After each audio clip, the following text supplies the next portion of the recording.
Rav Wolbe nous dit qu'un homme est comparé à un bâtiment et que chaque étage a des propriétés, a des qualités que l'étage en dessous n'a pas.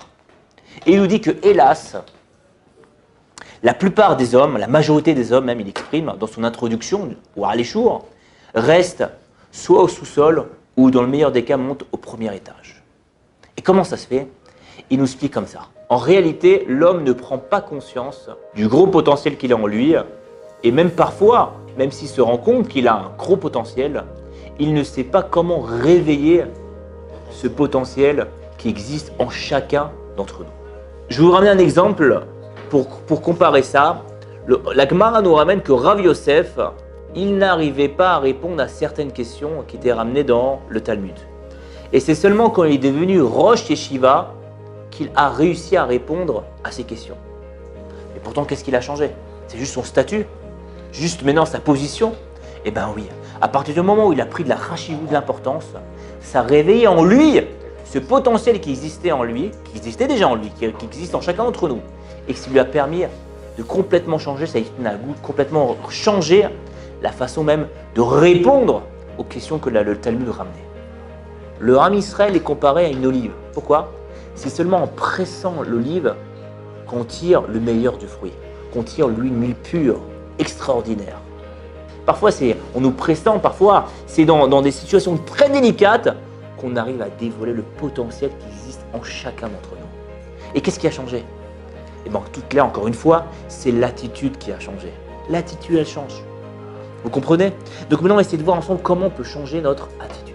Il y a une étude qui a été faite par des chercheurs. Ils ont fait appel à des médecins et à des étudiants classiques. Et ils ont partagé en deux les médecins, une partie des médecins, ils ont pris une partie des médecins, ils ont pris une partie des étudiants. Et qu'est-ce qu'ils ont fait avec ces moitiés de groupe, des deux côtés? Ils leur ont donné des bonnes choses. Qu'est-ce que ça crée chez eux? La joie, vraiment une bonne argacha, ils se sentaient bien. D'accord? Et qu'est-ce qu'ils ont fait après? Ils ont dit, écoutez, regardez, imprégnez-vous énormément de cette simpra, de cette argacha, ce ressenti que vous avez, parce que maintenant, à présent, je vais vous demander de faire un exercice. Donc, ils ont demandé aux médecins de distinguer quelle maladie avait ce type de patient, et ils ont demandé aux étudiants de répondre à un certain exercice, très difficile, des deux côtés. Et on a remarqué que les résultats entre le groupe qui a eu une bonne argacha, un bon ressenti, et au groupe qui n'ont rien eu, que ce soit chez les médecins et chez les étudiants, c'était le jour et la nuit. Seulement avec une attitude différente, on arrivait à des résultats complètement différents. C'est-à-dire que les médecins ont réussi leur test, qui ont eu un bon ressenti. Les étudiants ont réussi à répondre à l'exercice. Par contre, que les autres, qui n'ont pas eu ce bon ressenti, clair, cette bonne attitude, n'ont pas réussi à réaliser les tests. En fait, ici, ce qu'on apprend, c'est que l'état interne d'une personne change complètement sa productivité. Et pas seulement sa productivité, change complètement son comportement, les résultats qu'il va donner. J'ai envie de vous dire qu'on n'a presque pas besoin des chercheurs pour savoir que l'état interne pouvait changer complètement une personne. On voit que les Chachamim savaient ça, étaient au courant. C'est pour ça qu'ils ont mis des barrières protectrices dans certaines mitzvot.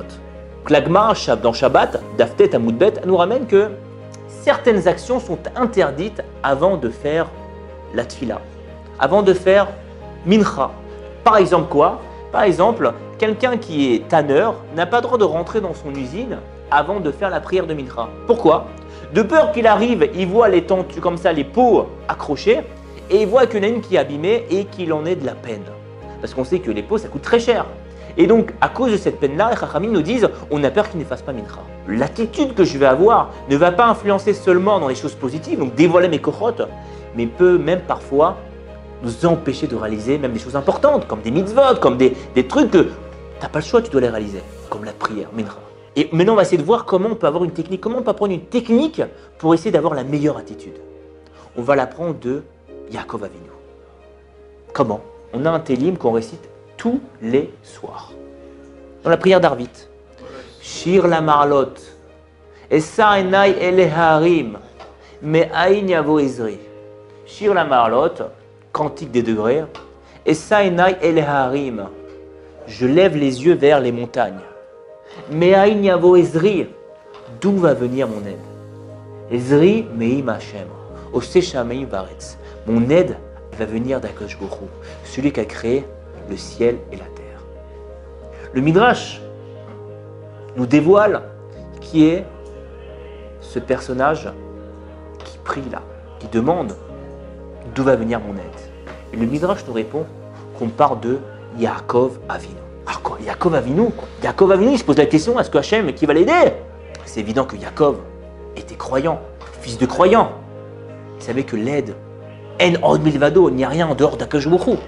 Comment ça se fait que Yaakov Avinu se pose la question? En fait, ici, on apprend la technique, comment changer d'attitude. Yaakov savait très bien que ça venait d'Akadosh Baruch Hu. Mais à partir du moment où je me pose la question, où je pose la question à mon cerveau, comment je vais avoir de l'aide dans mon activité, dans mon projet de vie? Tu sais par qui je vais avoir de l'aide? Je lève les yeux devant les montagnes. Je sais par qui je vais avoir de l'aide. Par Ribono Shel Haolam, par Akadosh Baruch Hu. À partir du moment où Yaakov Avinu se pose la question, la réponse, il en prend conscience. Et donc à partir du moment où il prend conscience de cette réponse-là, ça va avoir un impact dans son attitude. Et il se dit, mais si ça vient d'Akadosh Baruch Hu, je suis capable maintenant d'agir. Chacun d'entre nous maintenant, à partir du moment où maintenant, on a des situations, et parfois des situations qui sont difficiles, ou parfois on a du mal à avoir la bonne attitude, c'est se poser ces questions-là, en se disant, maintenant je sais que Akadosh Baruch Hu, il m'aide. Quelle est la meilleure attitude que je peux avoir dans cette situation-là? Et vous allez voir, à force de vous poser les questions, quelle est la meilleure attitude à avoir dans les situations qui se proposent dans votre vie, vous allez voir une attitude positive. Une attitude qui va vous permettre d'agir de la meilleure manière dans vos situations-là.